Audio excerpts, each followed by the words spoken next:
Select John Ross, wide receiver, Washington. Wow. Well, if you want speed, John Ross is your guy.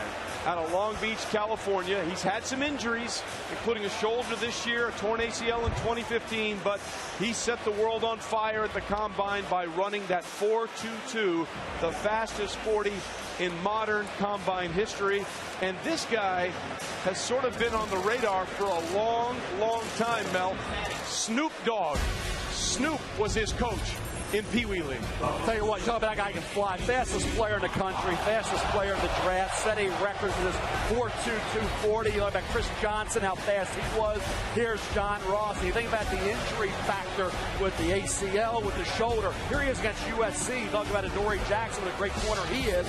See him time and time again this year against Pac-12 corners, getting the best of them. Average 18 or more yards per catch in 5 games. Last 3 regular season games, he had 78 receptions. Think about it against Adoree Jackson at USC. 8 catches, 19.3-yard average. They weren't all against Adoree. Those against USC and some of those talented DBs. Had some trouble securing the ball at times. Colorado game wasn't one of his best ever, but he has that jab step, get a cornerback leaning one way, and a burst the other way, gets that separation. Think about a guy who has been relatively consistent, and he can take the top off of defense like no other. John Ross, the Sean Jackson type, if he can stay healthy. The only issue with this kid is durability with the knee and the shoulder injuries that he had at the University of Washington.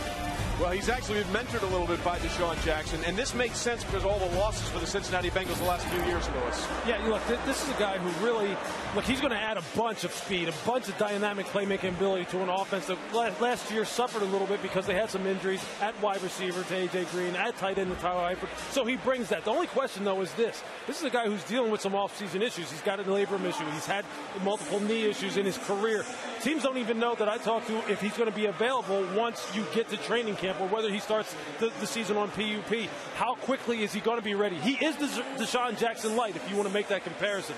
But he's Deshaun Jackson light with injuries that Deshaun never had. So durability is going to be a question mark. That's what's going to hold him back, if anything, because the talent obviously is there. This is the 5th time that 3 wide receivers have been taken in the top 10 of the draft in the common draft era. Meanwhile, there's been a trade. Kansas City is now on the clock at 10, making the trade with Buffalo. But what a first start it's been for the draft here in these first few picks from Myles Garrett.